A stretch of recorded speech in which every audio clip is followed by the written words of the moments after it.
Bonjour, nous allons étudier ensemble la deuxième sikha de la paracha de Vaïgash, donc le Khafelek de Sikhot. Alors, il nous dit la chose suivante, Kaidoua on sait, Kol achat min haftarot hi minyana shel parasha. Chaque haftara parle des idées qui sont mentionnées dans la paracha, ou l'idée de la paracha. Shachuta shel haftarat parasha Vaïgash, le groupe de paracha, le lien entre la haftara de la paracha de Vaïgash et la paracha elle-même, il est évident, il est clair, il est simple. תוכן התחלתה של פרשת ויגש, c'est quoi le contenu du début de la paracha de Vaïgash, ou Kishma, c'est comme le nom lui-même l'indique, Hagasha shel Yehuda Yosef. Le fait que Yehuda s'approche, va vers Yosef, se présente à Yosef. C'est pas bien sûr juste le fait que Yehuda se rapproche de Yosef en tant qu'individu, c'est-à-dire Yehuda et Yosef, et là que voir, mais comme c'est expliqué dans le Zohar, à l'Agashat Yehuda Yosef, sur le fait que Yehuda se présente donc devant Yosef, se rapproche de Yosef, Neymar, il dit qu'il est Malachim Nadu. Les rois sont là, Da Yehuda et Yosef. Et ça, c'est ce qui est le roi, Yehuda et Yosef, parce que les deux sont des rois. Donc c'est quoi cette idée-là? Kofta, Kiruv, de Alma, Baalma, c'est le rapprochement qu'il y a entre un monde et un autre. Et Achda, Da, Beda, pour qu'ils deviennent un. Les Mavek ou le point, ils vont devenir qu'un seul. Et Tachidou, Da, Beda, ils vont s'unifier, pardon, et ne faire que un. Yoda et Yosef, donc deux malachim, deux mondes, le Zohar nous dit. C'est exactement l'idée de l'Aftara. Ametaret qui décrit comment à l'époque de Mashiach, comment on va avoir cette unification entre cette réunion entre le royaume de Yehuda et le royaume de Yosef. Qu'est-ce que le Navi nous dit? Prends un bois, écrit dessus Yehuda. Etz Echad, ensuite un autre bois, Chtov alav li Yosef, écrit que ça va être pour Yosef. Kravotan, rapproche les deux. Vahayu lachadim yadecha, et ils vont devenir fusionnés et ne devenir qu'un dans ta main. Quoi, Amar Hashem? Voilà ce que Hashem a dit. Asiti otam le goy echad, je l'ai fait en sorte que je les ai fait comme une seule nation. Melech echad yelekulam, il y aura un roi pour tout le monde. Lo yiod le shnei goyim, il n'y aura plus deux nations. Lo chatsu od le shte mamlachot. Et ils ne seront plus séparés entre deux royaumes. Parce qu'on sait qu'après Shlomo Amelech, la génération d'après, le royaume d'Israël, les 10 tribus, ou 9 tribus, sont séparés du royaume de Yehuda. Et donc, à l'époque de Mashiach, ils vont être réunis. On a besoin d'expliquer un peu mieux cette histoire. Pourquoi? Comment est-ce qu'on peut dire qu'ils vont devenir que un? Ils vont devenir un seul arbre, une seule branche, un seul bout de bois. Il n'y aura qu'un seul dans ma main. C'est quoi? Qu'est-ce que le Mishal nous dit? Qu'ils vont devenir donc encore une fois une seule nation, avec un seul roi pour les deux. Étant donné que ce roi-là, ce roi unique qui sera pour tout le monde, il va venir de Yehuda. Et ça sera éternité. Comme Cher Divra Katouf, comme le passage continue. David Melech Aleim, ce sera mon serviteur David qui va être ce roi unique, qui va être le roi pour tout le monde. Il y aura un berger pour tout le monde. David et David, mon serviteur, sera le Nassi à éternité. Alors, dans ce cas-là, ce n'est pas une vraie artout. Pourquoi? Parce que là, le royaume de Yosef, Ephraim, qui jusqu'à ce moment-là était son royaume indépendant. Tidbatel, ce royaume-là va être annulé. Mais ça va continuer à l'éternité. Ce royaume va cesser d'exister. Qu'est-ce qui va se passer? C'est pas que il y aura le fusionnement de deux entités. On va éliminer un et il n'y aura qu'un autre. C'est qui cet autre-là? C'est le bois de Yehuda et uniquement Yehuda. Donc c'est pas, encore une fois, le fusionnement de Yosef et Yehuda. Yosef, d'une certaine manière, va disparaître. Il ne sera plus le roi. Il n'y aura plus de royaume de Yosef. On va revenir, comme c'était à l'époque de David et de Shlomo, un seul roi pour tout le monde, mais c'était à l'époque où tout le monde était uni.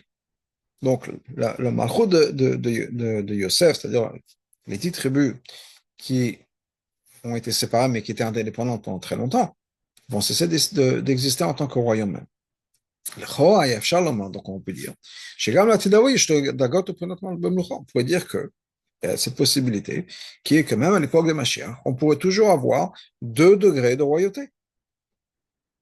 Et donc on va conserver Yosef. Il y aura Yehuda qui sera le roi, mais on pourrait toujours avoir un représentant de Yosef qui va être l'autre. Comme la Gemara nous dit par exemple, il y a David et Mashiach, la royauté qui va être séparée entre David lui-même, le roi David, la personne David et Mashiach, qui va être un descendant de David, que la Gemara nous dit, Caesar ou pas Caesar. Il peut y avoir le César et le demi-César, c'est-à-dire l'assistant, l'adjoint. On aurait pu avoir ce même arrangement avec Malchut Yoda, Malchut Yosef. Le roi sera de Malchut Yehuda et Yosef sera à un niveau inférieur, comme l'Avdil, si on peut dire, Yosef en Égypte. Il y avait Paro, il y avait le Mishnah Lamelech. Donc on a pu trouver un arrangement comme ça. Aval, mais ça, à part le fait que même dans une situation pareille, c'est quand même pas une vraie achdut. Pourquoi? Parce que Yehuda sera était plus élevé et séparé de Yosef. Donc on n'a pas vraiment une achdut. Mais de toute façon, on ne peut pas dire ça par rapport à Malchut Yosef, qui est Malchut Aseret HaShvatim, le royaume des 10 Shvatim, qui forage quand même parce que c'est quelque chose qu'on voit de manière claire dans plusieurs endroits. Chez la Tid Lavok, à l'époque de Mashiach, le royaume sera, la royauté sera uniquement pour Mashiach. On voit ça dans les mots de l'Aftara.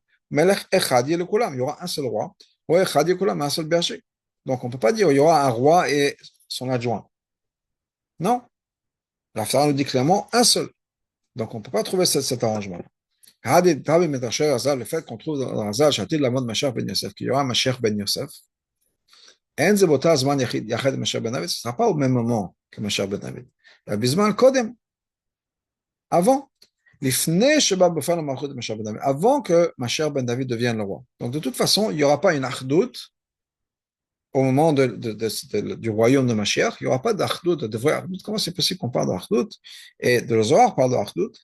Et mitachdin zemizé deviennent un, alors qu'en fait, il n'y a pas d'achdout. C'est éliminer un au dépend de l'autre. Donc, Yuvan Bagdim Mash Lifne Hezber Shebezor. Pour comprendre ça, revenons au Zohar. Et ce qui est marqué en fait juste avant ce passage dans le Zohar. Le Zohar qui nous parle, dont on a vu au début, que le fait que Yuda se rapproche de Yosef, se présente devant Yosef, c'est un monde qui se rapproche d'un autre monde. Le Mavé Kolachad pour devenir un seul. Alors, juste avant, il y a une histoire dans le Zohar, juste avant. Voilà le mot du Zohar. Alors, qu'est-ce que le Zohar nous dit? Rabbi Israël et Rabbi Yuda avaient yativ laïla chad. Rabbi Yitzchak et Rabbi Yuda étaient assis une nuit. Ils étaient ma'ayen dans la Torah, ils étaient en train d'étudier, de se fatiguer vraiment dans la Torah. Beyoun. Amar Rabbi Yitzchak Rabbi Yuda. Rabbi Yitzchak a dit Rabbi Yuda. Hatanina nous a enseigné, quand Hashem a créé le monde, Avad Amatata avec Gavna Damaïla, il a fait en sorte que le monde en bas corresponde au monde en haut. Et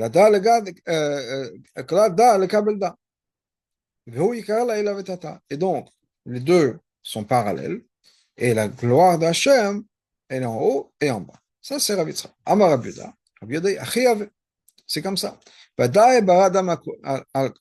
Et certainement, il a créé aussi l'être humain pour ça. Ce qui est marqué, j'ai créé la terre. J'ai créé l'homme sur ça. Donc, sur la terre, il y a l'être humain aussi. Et ça, l'être humain, c'est l'existence du monde, c'est ça qui va faire tenir le monde. Mais avec en fait que tout ça, ce sera beshlemut. Ça, c'est le rôle de l'être humain, d'amener la shlemut dans le monde. Barot Amur le Zohar, dans la rote de mon père, nous dit le rabbi, Mever, il explique, il explique comme d'habitude dans des mots, dans les termes de Kabbalah, il explique le lien entre ces enseignements-là et ceux qui ont dit ces enseignements. Quand on regarde Rabbi Yitzchak vient du monde de Gvura, le monde en bas correspond, mais uniquement correspond, pas plus que ça, au monde en haut. C'est-à-dire il y a une certaine ressemblance entre les deux, mais c'est deux mondes séparés, il y a le monde en haut, le monde en bas. Parce que dans le monde de Gvura, il y a une séparation. Il y a tel niveau, tel niveau, tel niveau. Ça, c'est le monde de Gvura, le monde de la séparation, de la rigueur, etc. Par contre, Rabbi Yehuda, c'est chesed, v'chadesh et polat hashaychut ben alma tata la tiye. Donc lui, il me chadesh que le lien qui existe entre les mondes d'en bas et les mondes d'en haut, c'est pas juste qu'ils vont correspondre, Matimim Zelazé. La bofin chez les Mavek ou la Beshlemuchan. Non, ils vont devenir un. Achdut benem Beshlemut. Il y a la vraie Achdut, l'Achdut va être créée par l'être humain, mais il y aura une Achdut, il y aura une union, une unité entre ces deux mondes-là. Donc ça, c'est ce que le père du Rabbi explique. Dans les mots de mon père, nous dit le Rabbi, il n'explique pas le lien entre ce concept-là et la paracha. Parce que, comme on a expliqué déjà dans plusieurs endroits,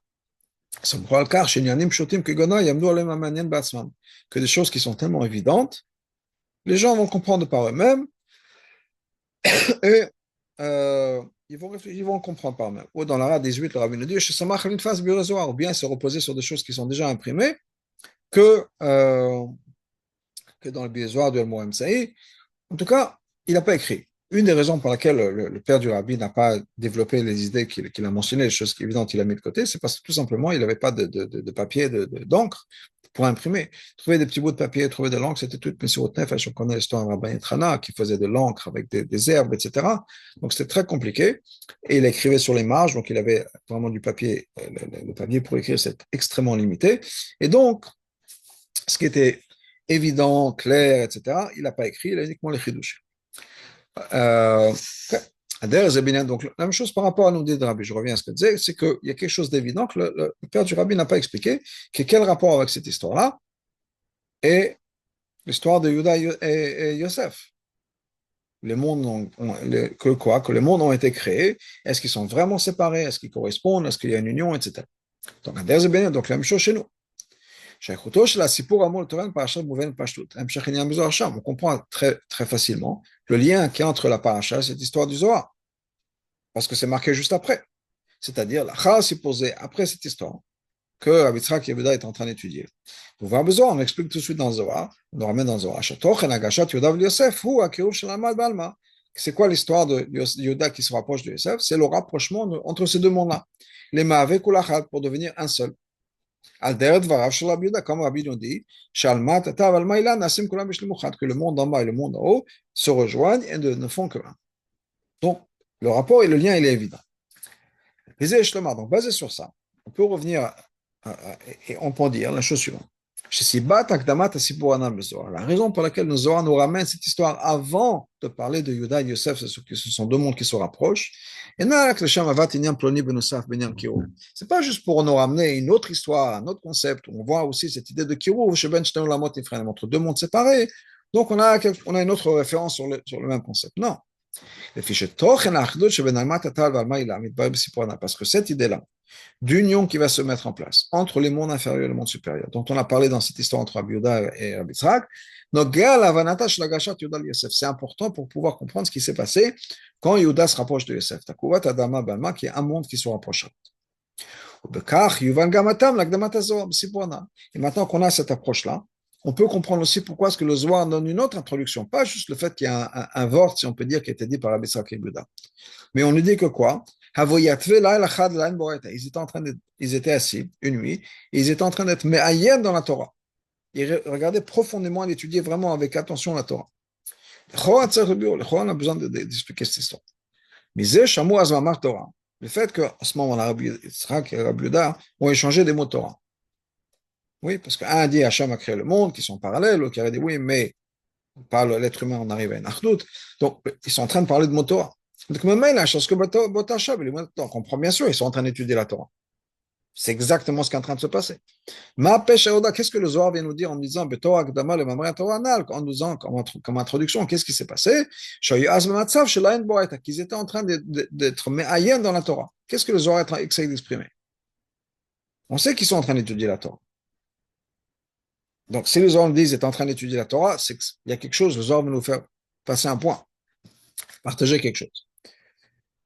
Alors, le fiche, parce que cette union-là, entre le monde en bas et le monde en haut, de manière à ce que ça devienne que un, Il y a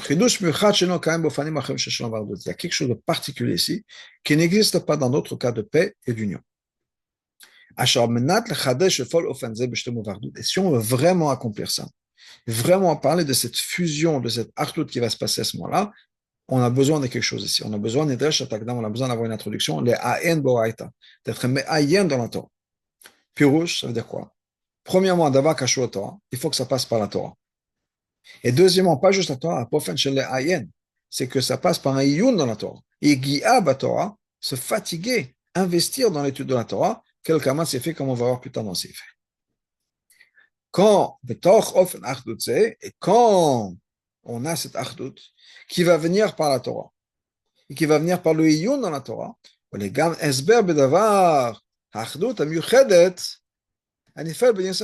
une fois qu'on a compris ça, on peut comprendre aussi l'histoire de Yosef et Yehuda, l'Achdut qui va arriver avec Yosef et Yehuda, comme c'est exprimé dans la paracha, comme c'est encore plus exprimé de manière encore plus forte dans l'Haftarah. Qui ne font que un maintenant. Ils fusionnent pour ne faire que un. Et ça, c'est la vraie Achdut, mais encore une fois, comme le Rabbi l'a dit, comme le Rabbi le fait toujours, il présente tous les morceaux, tous les éléments du puzzle, si on peut dire, et après, il met tout ça en place. Donc là, qu'est-ce qu'on a? On a une évidence qui est que le Zohar nous dit, pour comprendre ce concept de Achdut, de Yehuda et Yosef, on ramène cette histoire d'Rabbi Yitzhak et Yehuda, et on a besoin de comprendre que pour arriver à ce degré de Achdut, il faut être investi dans l'étude de la Torah. C'est par l'investissement dans la Torah, donc ces deux points, la Torah et l'investissement dans la Torah, c'est pas juste regarder une histoire dans la Torah, c'est vraiment réfléchir, travailler dur dans la Torah, on arrive à une vraie Achdut. Abir, c'est voilà l'explication. Quand on veut inclure deux mondes, deux éléments, deux concepts, il y a deux manières de le faire. En italique, de manière générale, parce qu'après on peut rentrer dans les détails, etc. Mais en gros, globalement, il y a deux approches. On veut prendre deux choses qui sont opposées, deux mondes de vue, de vision du monde, de manière de comprendre les choses de manière différente. Globalement, il y a deux manières de le faire. Premièrement, par une lumière supérieure qui illumine ces éléments-là, quelque chose qui dépasse, qui transcende ces deux mondes-là. C'est deux choses complètement différentes. C'est-à-dire, par exemple, une des choses qu'on nous dit, c'est que quand il peut y avoir deux ministres qui ont des visions du gouvernement complètement différentes, des jobs peut-être complètement différents, mais devant le roi, tout le monde est battel. Tout le monde s'écrase devant le roi. Chacun ne va pas exprimer une opinion, il ne va pas se mettre à discuter, etc. Devant le roi, tout le monde est battel le roi. Ça, c'est l'artout. Ça, c'est une manière de faire les choses. Donc, on prend deux choses qui sont complètement différentes, mais il y a quelque chose qui va les dépasser et ça va leur permettre de travailler ensemble. Ou bien, on peut trouver un intermédiaire entre les deux. Le chatran, si on peut dire, il y a le courtier, il y a quelque chose d'ici à droite, quelque chose à gauche, et on va trouver quelque chose en commun qui les rapproche. Quelle est la différence entre ces deux approches? Est-ce qu'on essaie de travailler sur ce qu'ils ont en commun et d'avoir quelque chose au milieu, si on peut dire, qui va les réunir, ou bien est-ce qu'on les illumine de l'extérieur? Donc là, la différence. Rabbi nous dit la chose suivante. Quand on prend deux choses qui deviennent battel, qui s'annulent, à cause d'une révélation qui les dépasse, qui est plus élevée, et donc on va avoir une achdut entre ces deux choses. D'ailleurs, par exemple, l'exemple qu'on a donné, on a deux ministres, qui s'annulent devant le roi. Ils ne vont pas d'achdut parce que eux-mêmes sont prêts à faire la paix.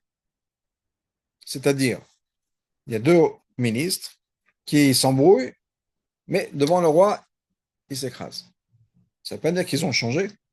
Peut-être que les deux ne peuvent pas se sentir l'un l'autre. Devant le roi, ils ne font pas d'histoire. Mais ils sont restés tels quels. Il n'y a pas vraiment une achdut. Une achdut, elle est superficielle. Elle est externe. Comme comme Chazal nous dit sur le pasuk, que Hachem contrôle les choses, il y a une peur, et donc il fait la paix dans le monde, dans les mondes supérieurs en haut. Michael Sachelmaim, dès qu'il y a Michael, qui est l'ange de l'eau. Gabriel Sachel Esh, Gabriel qui est l'ange du feu. Ils ne vont pas s'éteindre l'un l'autre. Pourquoi? Parce que devant Hachem, chacun,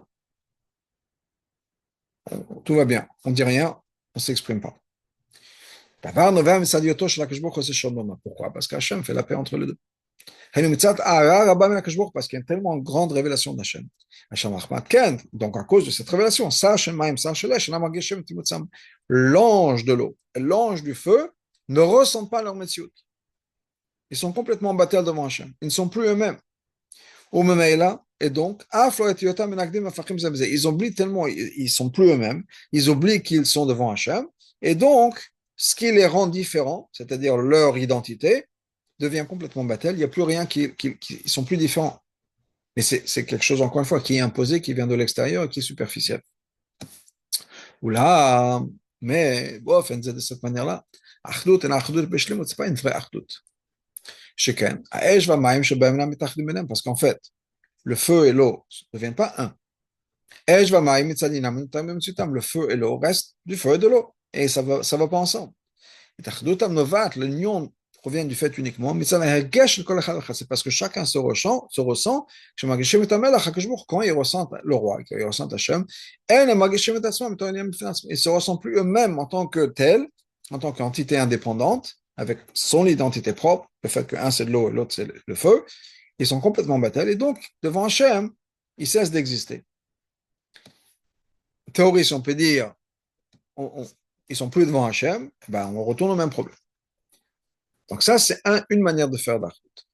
C'est que ben, on fait quelque chose qui va les dépasser les deux. Ah, mais la deuxième manière, c'est quoi? Quand on arrive à trouver quelque chose, un point commun entre les deux. On prend l'intermédiaire. Parce que ce memutse, ce coordinateur, si on peut dire, ce courtier, cette chose qui va entre les deux. Cette chose-là contient quelque chose qui ressemble aux deux identités, aux deux choses. C'est pour ça, qu'étant avec cette personne-là est au milieu, il peut faire l'union entre quelqu'un qui est supérieur et quelqu'un qui est inférieur. Donc, de cette manière-là, au contraire, l'Achdut, elle vient de quoi? Chacun de par son identité. J'ai parlé tout à l'heure d'un chatran. Prenons un chatran. Oui. Il y a une fille et un garçon. Et il faut trouver un moyen de qu'ils se marient, de les rencontrer. Il y a le chatran, arrive le chatran. C'est pas qu'il veut que la fille arrête d'être une fille et le garçon arrête d'être un garçon. Mais pourquoi? Oublions les différences, on est tous d'Am Israël. Voilà, Avat Israël, mariez-vous. Non. On veut que chacun reste la personne et l'identité qu'il a, mais on a quelque chose, un besoin commun, on a quelque chose, une identité commune qui fait que voilà, chacun se retrouve chez l'autre, chacun voit quelque chose chez l'autre qui lui ressemble, qui l'attire, et donc il veut cette chose-là. Donc on n'a pas annulé l'identité de la chose, de la personne, de l'entité, du malach. Au contraire, on profite de cette identité, on profite de ce concept, cette idée, cette personne, ce malach, a de particulier, et c'est justement ça qui m'intéresse. Donc, il y a la pratique, c'est l'identité de cette chose-là qui crée l'Achdut. Omnam, c'est vrai que c'est vrai qu'on va peut-être pas nécessairement avoir l'union des deux choses telles quelles. Parce que le chibur ne vient pas de chaque chose de par lui-même. C'est uniquement le rapprochement entre les deux. C'est-à-dire que, dans l'exemple du Rabbi parlait de quelque chose qui est supérieur, quelque chose qui est inférieur, on parlait de monde supérieur, de monde inférieur, chacun va descendre. Donc, c'est pas que le monde supérieur reste tel quel, ne descend pas, et le monde inférieur ne monte pas. Non, chacun va se déplacer. Donc, le monde inférieur va changer, il va s'élever, et le monde supérieur va changer. C'est vrai. Mais on n'oublie pas à 100% l'identité de la chose. Par exemple, un des exemples qu'on ramène dans la Chassidut, c'est Sechel et Midot, l'intellect et les émotions. Deux mondes complètement séparés. C'est vrai que les Midot viennent du Sechel, parce que on a les peurs, si on peut dire, on a les envies qu'on connaît et qu'on comprend. Mais comme malgré tout.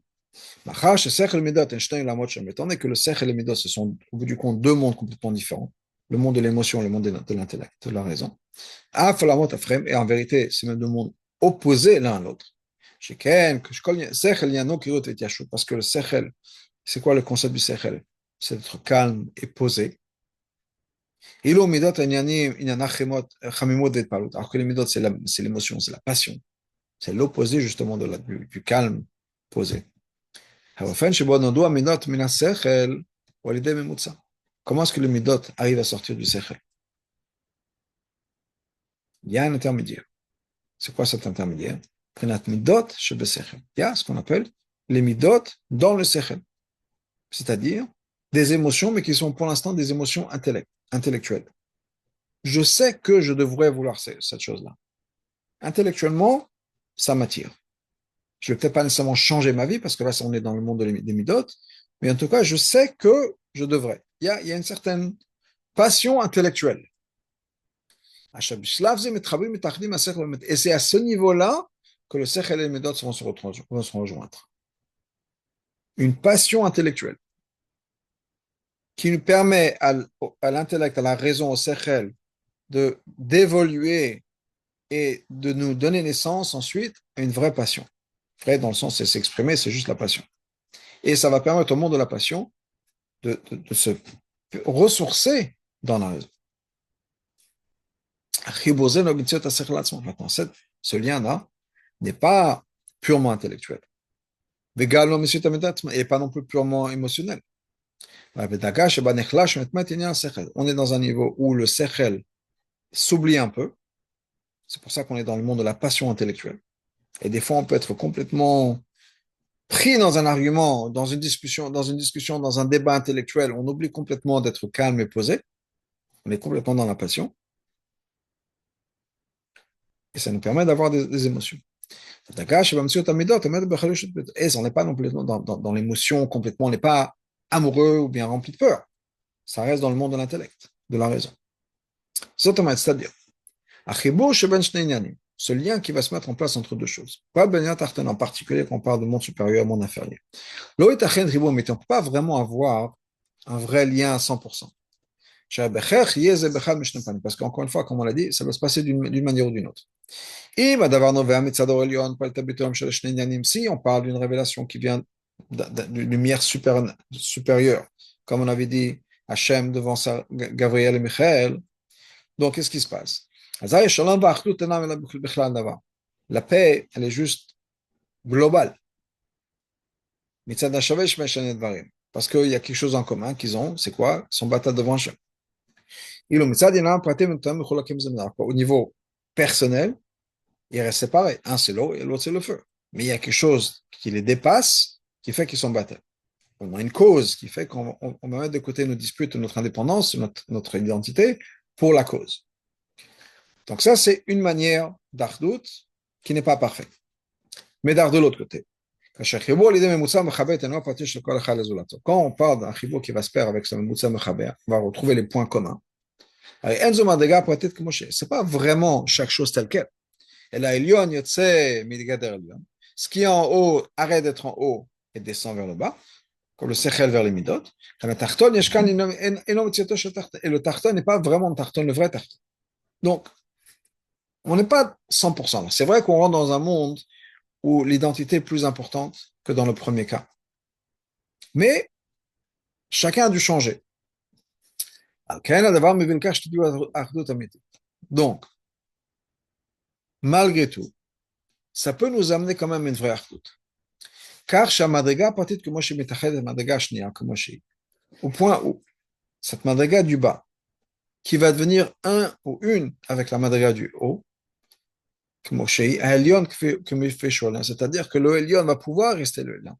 Et de la manière à ce que le tarton reste tarton, pour ça, il faut qu'on arrive à passer à quelque chose d'autre. On passe à une révélation de ce qu'on appelle Emet. Pourquoi? Parce que ce concept de Emet, c'est quelque chose qui traverse tous les niveaux. C'est-à-dire que, la demoiselle qu'elle en parle dans Tania aussi, euh,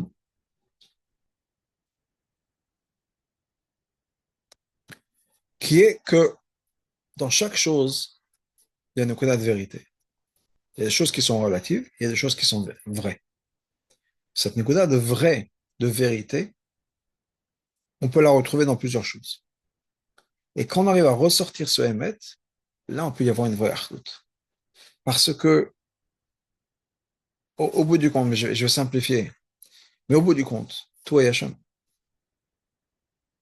Donc, et c'est la vraie vérité, l'essence de chaque chose, qui est la révélation d'Hachem. Donc, tout à la même origine, et on peut faire en sorte qu'on se retrouve à 100% dans l'autre, parce qu'on a découvert ce concept d'Hachem de Emet, qui existe dans chacun. Rabbi va développer cette idée dans le reste de la Sikha, j'espère que ce sera un peu plus clair, qui est que par l'intermédiaire de cette mina de Emet, qui est présente dans chaque chose, on peut vraiment arriver à créer une union qui est la plus forte, qui ne sera pas juste le premier point, le deuxième point, même si le deuxième est un peu plus proche, mais quelque chose d'encore plus fort. Pour ça, on arrive à l'histoire du Zohar aussi. Qu'est-ce que le Zohar nous dit? Le Zohar nous dit la chose suivante. Il y a le monde en haut et le monde en bas, tel que Hachem a créé le monde. Quand Hachem a créé le monde, il a créé un monde en bas qui correspond au monde en haut. Très bien. Pour l'instant, c'est uniquement que Gavna, c'est juste un parallèle. Que l'autre dans le Kabbalah.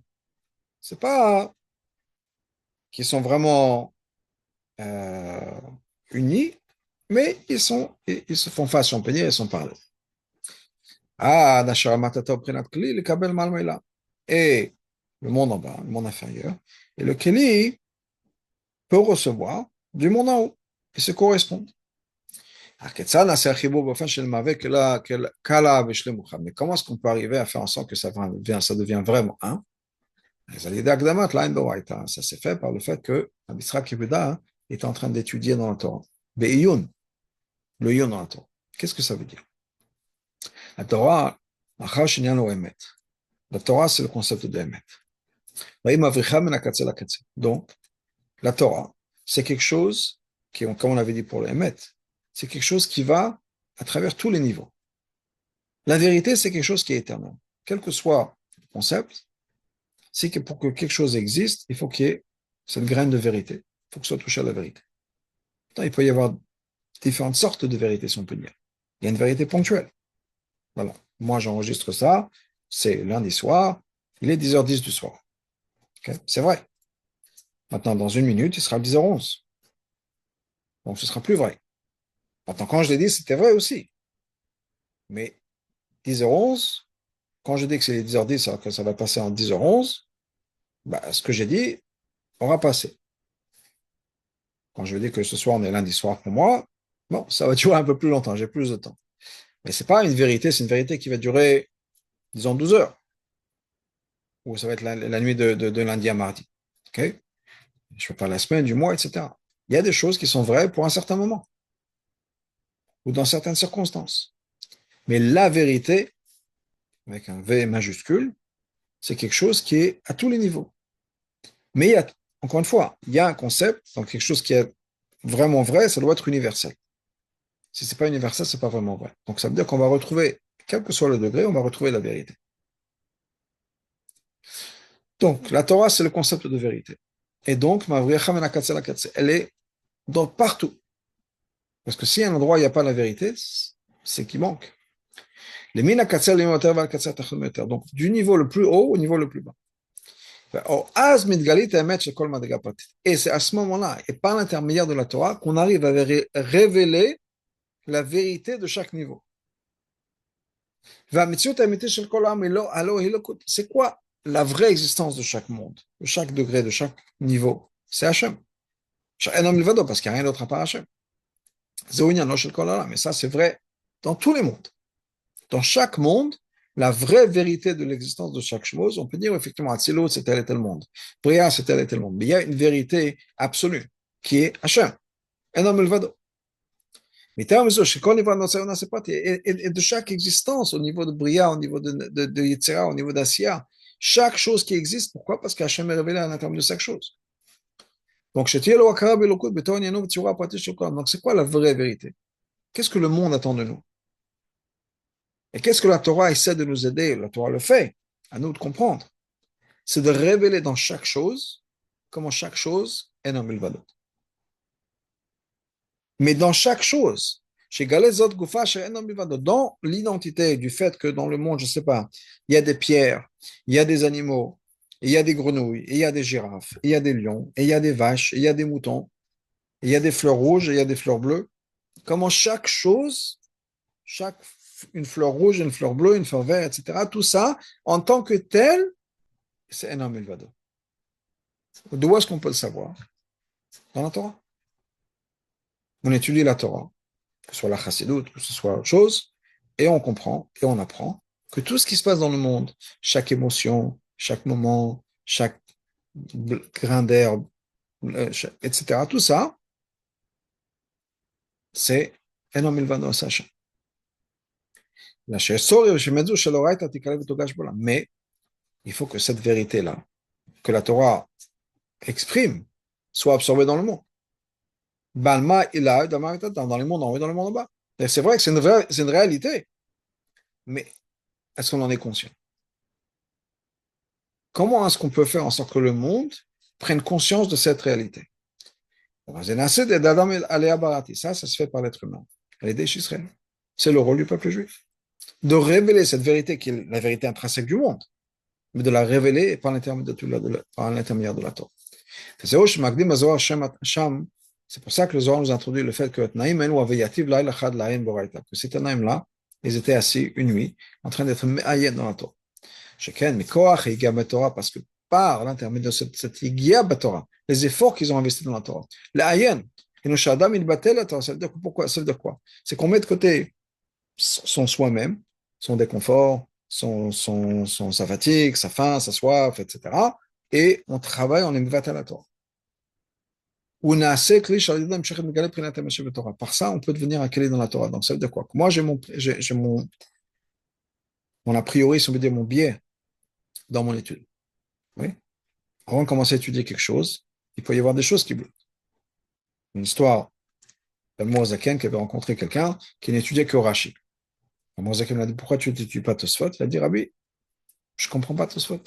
Rashi est tellement clair, tellement limpide, je ne comprends pas ce que Tosfot veut de Rashi. Dans le monde de Rashi, Rashi a du sens. Je ne comprends pas les questions de Tosfot. Pourquoi est-ce que Tosfot a eu des questions sur Rashi? Parce qu'ils n'arrivaient pas à se mettre dans les chaussures, si on peut dire, de Rashi.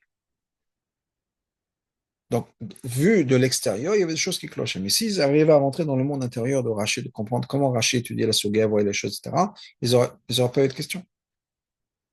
Donc, mais pour ça, il faut avoir un certain degré de bitou, si on peut dire, dans le sens où j'oublie mes a priori, j'oublie ma manière de voir les choses, etc., pour vraiment comprendre, être me'ayen.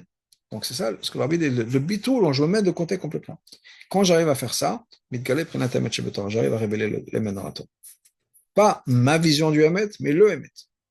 Mais là, si je peux arriver à enlever mon filtre, qui est ma vision du Hémet, ma manière de comprendre la Torah, et je révèle la Torah, le chidouche de la Torah, dans ce cas-là, qu'est-ce que je fais? J'ai révélé Hachem ici sur terre, j'ai fait en sorte que le monde supérieur et le monde inférieur ne font que un. C'est-à-dire, je prends ici sur terre un être humain qui va s'asseoir, qui aura peut-être faim, qui sera peut-être fatigué, qui aura peut-être soif, etc., ou froid, qui étudie, et qui va révéler ici dans ces dimensions humaines et dans les dimensions du monde la vérité d'Hachem.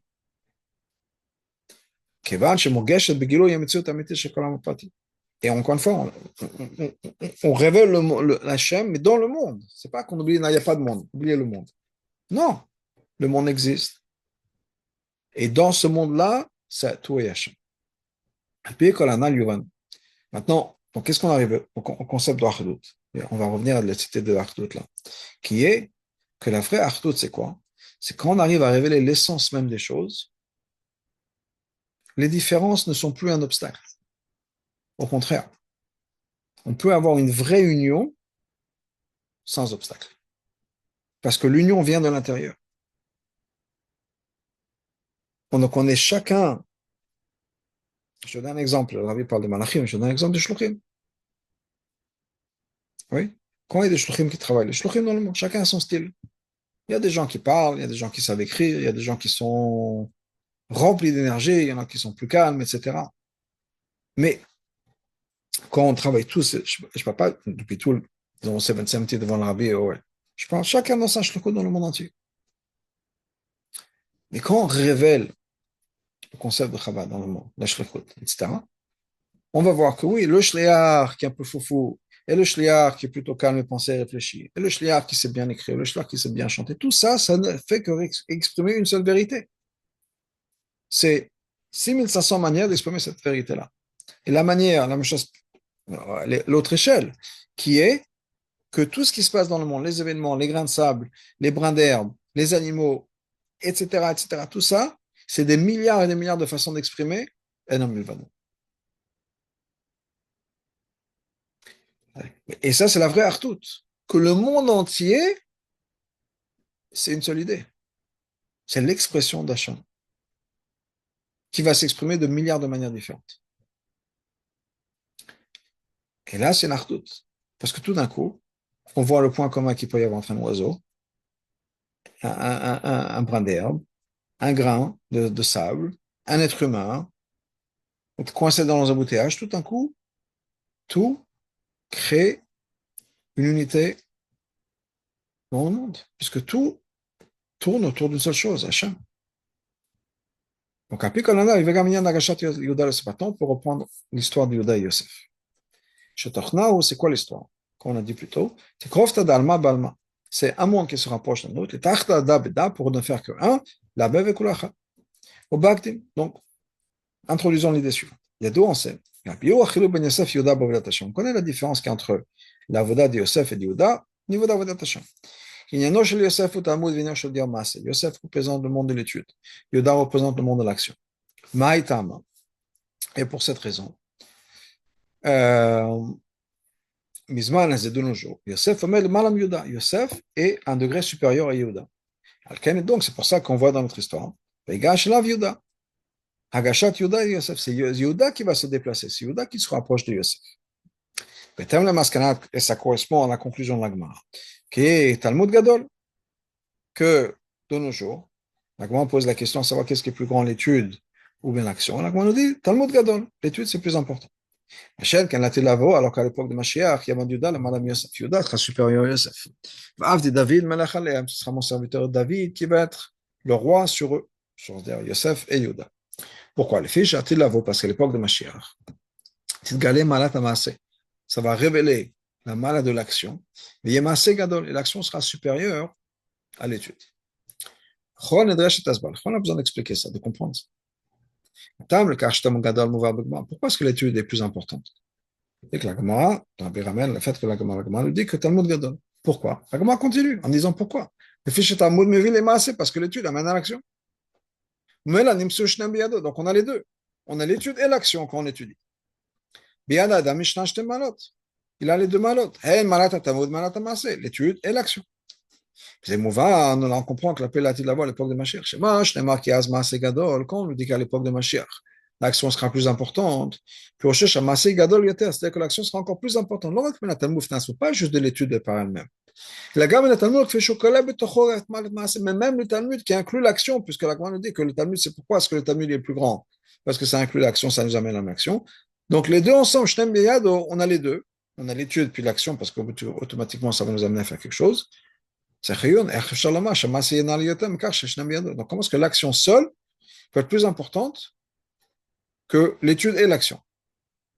Il y a quelque chose qui cloche. Car certainement, on est obligé de dire la raison pour laquelle à l'époque de Mashiach, l'action sera plus importante. Parce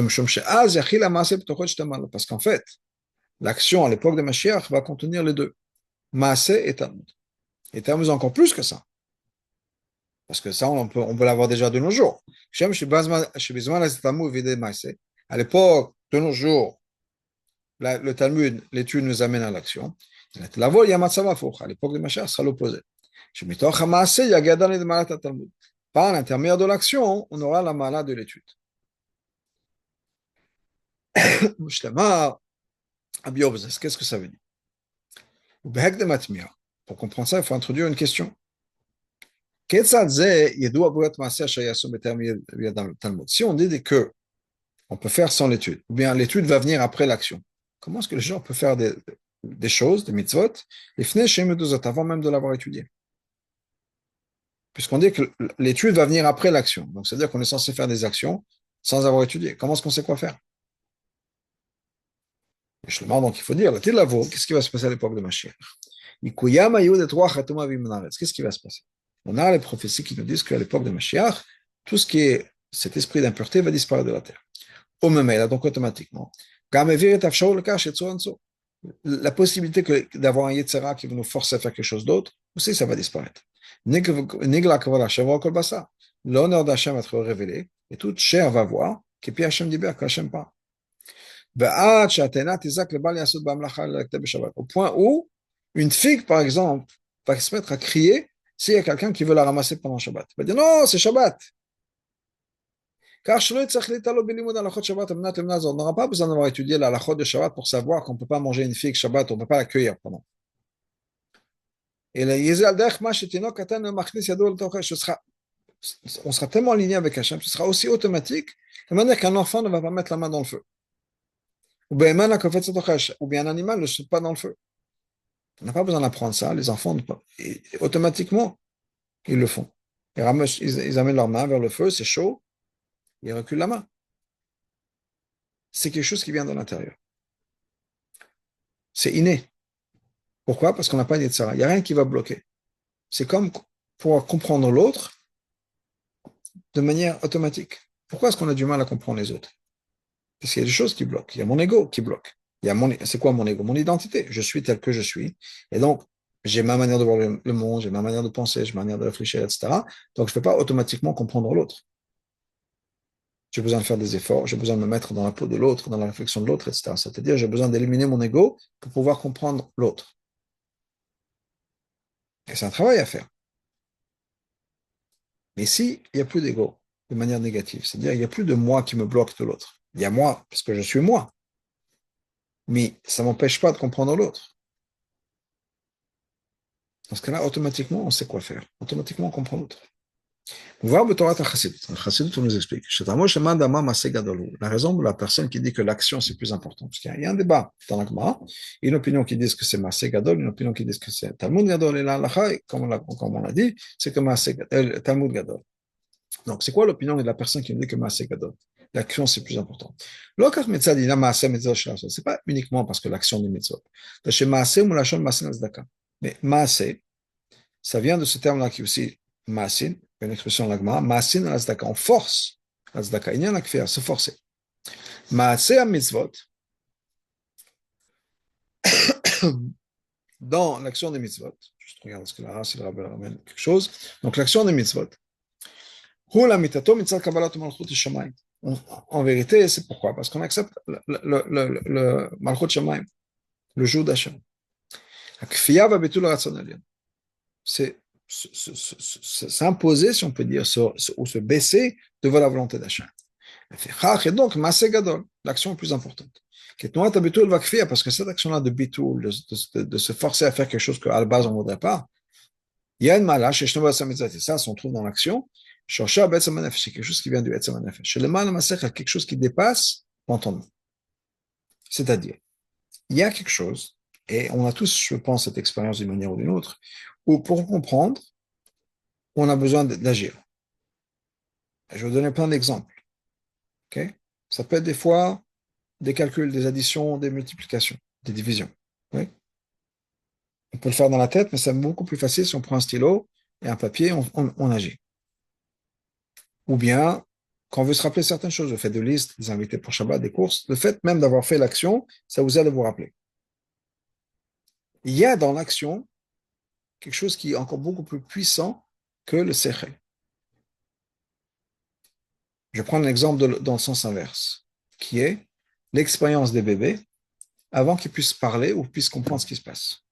Ils vont vivre des événements. Ces événements-là peuvent avoir un impact beaucoup plus fort dans leur vie que d'événements qui vont se passer un peu plus tard au moment où ils peuvent parler et s'exprimer. D'ailleurs, quand une personne, chas v'shalom, passe un traumatisme, une des manières d'aider cette personne-là, c'est en parlant. Parce que le sechel nous permet de réfléchir, nous permet de rapetissir, si on peut dire, de contenir une émotion. Donc, des fois, il y a des choses qu'on a vécues qui sont tellement fortes que ça va nous bloquer, et ça peut bloquer la parole même, des fois, mais on a besoin du sechel. Le sechel, agir comme filtre. Ça veut dire que l'action dépasse le filtre du sechel. Une partie de la thérapie, ça peut être ça aussi, de faire des actions. Même si on ne comprend pas pourquoi et comment, on agit d'une certaine manière et ça peut nous aider. Il y a des choses dans l'action qui sont tellement profondes que ça dépasse complètement, ça bifurque complètement, ça dépasse le sechel. Et c'est pour ça que le sechel, des fois, a besoin d'agir. Comme je disais, faire des calculs de maths, des fois, c'est plus facile quand on met ça avec un papier et un stylo. Alors que le cerveau, il pourrait normalement beaucoup mieux réfléchir que la main et le papier. Mais pour une raison ou une autre, on a besoin de s'aider. Donc, c'est quoi la différence entre maintenant et l'époque de Mashiach? D'après cette opinion qui dit que Maaseh Gadol, qu'est-ce qui va changer à l'époque de Mashiach? Le bitul qu'on peut avoir maintenant, quand on fait une mitzvah, c'est ce qu'on appelle yiratata. C'est de quoi yiratata? Bitul chitzoni. C'est je m'annule. Et c'est pas que je m'annule, je cesse d'exister. Je suis la personne que je suis et je prends la décision ou pas d'écouter ce que Hachem me demande de faire. Et tout ça, ça, c'est quelque chose qui est le plus bas de la personne. J'écoute. Je ne vais pas me prendre sur la tête. Donc, et c'est pour ça que j'écoute. On nous dit 30 secondes. Ça, c'est pas, on n'est pas vraiment investi. De nos jours, c'est plus important d'étudier la Torah. C'est pour ça que l'Agma dit oui, l'action, c'est quoi? L'action de nos jours. C'est bête, dans le sens où je ne comprends pas, je ne sais pas pourquoi, etc. Bon, je me force à accepter. Mais en fait, je ne suis pas investi. Je suis investi, je me force. Mais personnellement, je crois à autre chose. J'aurais bien voulu faire autre chose. Donc, c'est juste superficiel. Donc, l'autre opinion dit non, écoute, franchement, Talmud Gadol. Pourquoi? Talmud il est massé. Parce que quand on comprend ce qu'on fait, quand on apprécie ce qu'on fait, on veut le faire. Parce que là, je me force de l'action, parce que la Torah me demande de le faire. Et dans la même manière dont moi, l'être humain fonctionne, c'est-à-dire sechel, midot, machshava, dibur, maaseh. J'ai le sechel, j'ai le concept. Le concept m'amène à certaines conclusions, et donc j'y pense, j'en parle et j'agis. Il y a une transformation qui va se mettre en place. Je change par l'intermédiaire de la Torah. À l'époque de Mashiach, c'est le bitoul qu'il va avoir dans l'action, de manière révélée. C'est l'opposé, c'est pas que je me force, au contraire. Ça va devenir de l'expression de ma neshama. Et c'est pour ça que Maaseh Gadol, après tout le monde. Parce que ce ne sera pas quelque chose qui va venir parce que je me force. Ce sera quelque chose qui sera automatique, inné. Donc, on a dit, c'est pour ça que Maaseh Gadol. Étant que l'essence même de l'âme est la source de toutes les capacités de l'âme. Donc, comme l'essence de l'âme est révélée par une action, ça inclut, ça va prendre avec lui toutes les facultés humaines.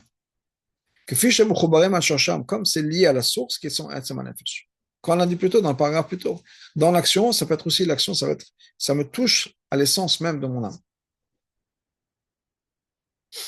Et donc, quand à ce moment-là, on sera tellement en contact avec notre essence, que nos actions vont être en accord avec notre essence, ça va révéler tout ça. Donc, ça veut dire que dans le Maaseh Gadol de l'époque de Mashiach, on a, dans sa fa, le Malata Maaseh, Malata Talmud, on aura non seulement le Maaseh, bien sûr, on a aussi l'étude.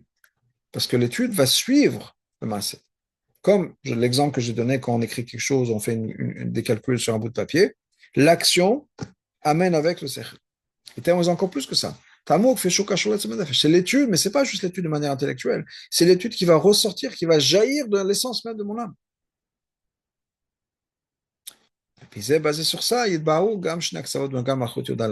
maintenant comprendre ces deux Point ces deux extrêmes, pardon, en ce qui concerne Malchut Yehuda à l'époque de Mashiach. Chez Mechad, d'un côté, David, ça va être David qui va être le roi. Achmedach Yezelov, enfin, chez Yosef Batel. Mais ce ne sera pas de manière que Yosef va devenir Batel. Yosef arrête d'exister. C'était la question du point de départ. Pourquoi est-ce que Yosef arrêterait d'exister? C'est pas une vraie Achdut. Qui borfen chez Shna Achdut ben Yosef Yehuda. Ce sera une Achdut entre Yosef et Yehuda. Basitem le Etz Echad Yor Echad Biadi. Et vous allez faire un seul bâton, et les deux vont devenir un seul bâton dans ma main. Dans le cas, quand même, David Davka Melech Olam. Donc la raison pour laquelle ce sera Davka David qui va être le roi, pas Yosef. Qui va chez Prenat Maaseh Davka, parce qu'encore une fois, comme on a dit plus tôt, à l'époque de Mashiach, ce sera Maaseh. Maaseh représenté par Yehuda, donc par David, Sheba Yeshnaim Dam Betul Vakfia, qui est ce côté de se forcer à faire quelque chose pour Hachem. Et ça, c'est Magat Al-Tzem Nefesh Mekol HaKochot. Ça, c'est quelque chose qui va toucher, atteindre l'essence même de la personne. Mais de l'autre côté. Mais des égoufa, yogash b'chol koach, financement, mitet, inok, feshu mitzanetza. De l'autre côté, étant donné que cette essence va jaillir, si on peut dire, à l'extérieur, on va ressentir à l'intérieur de nous-mêmes, ou plutôt chaque élément va être touché, impacté par la révélation de cette essence-là. Bitul, chez le koach, c'est chez mitzad anefesh, bitul là, qui va venir et qui va jaillir de l'essence même de Maneshama. C'est-à-dire qu'on va ressentir que quoi? Mon sechel, mon limoud, mon étude, et non, au final, c'est pas quelque chose de séparé. C'est intellectuel de manière, voilà, j'ai un être humain, une capacité intellectuelle. Non.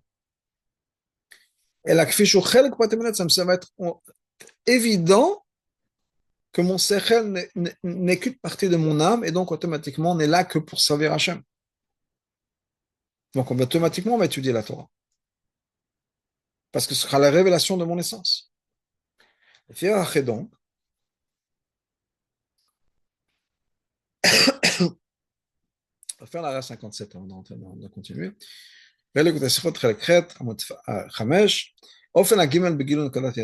Troisième degré de la révélation de Nekudat Hayodot, c'est l'essence de la Neshama.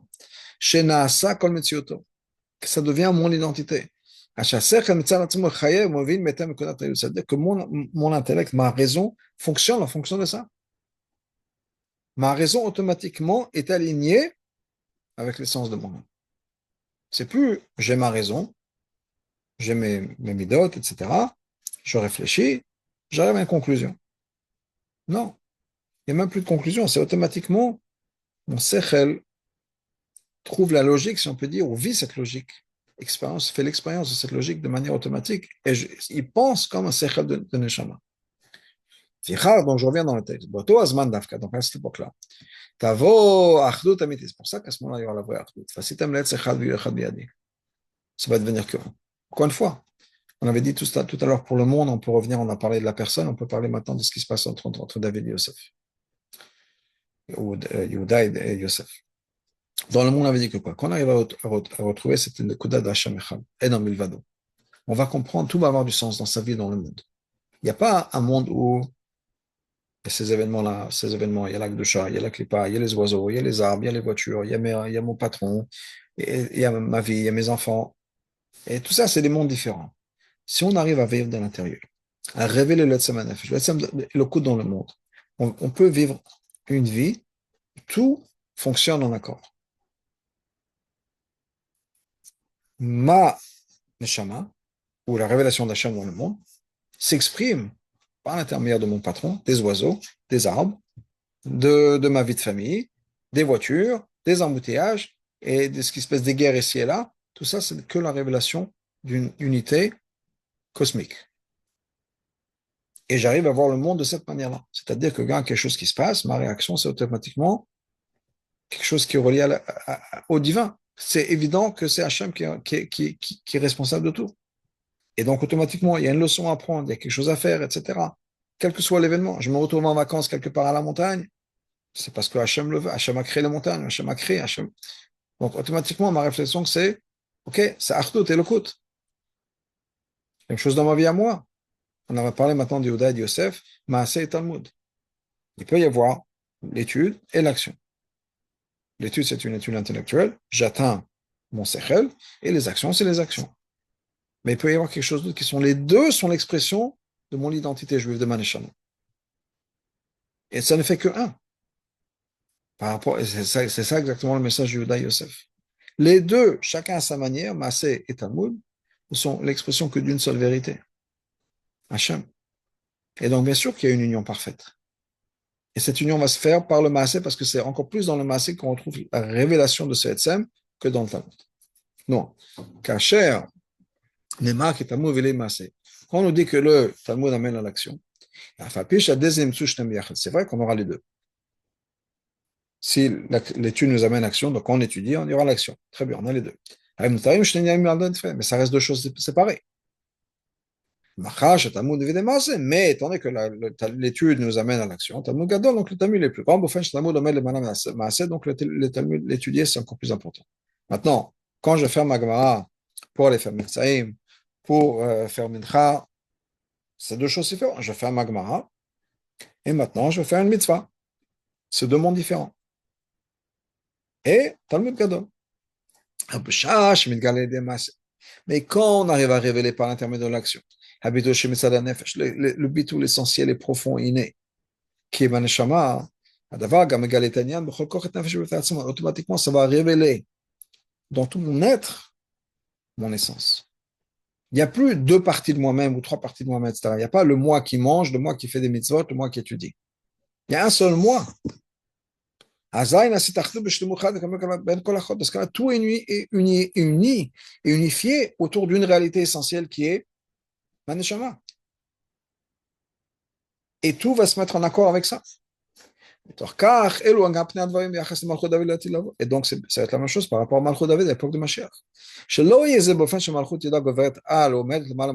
pas que Yehuda prend le dessus par rapport à Yosef. C'est-à-dire qu'on dit, voilà, est-ce que l'action, le Talmud, c'est plus important? Ouais, bah, de nos jours, l'étude, c'est plus important. Mais il reste deux choses séparées. Non, c'est pas qu'il y aura Yehuda et Yosef.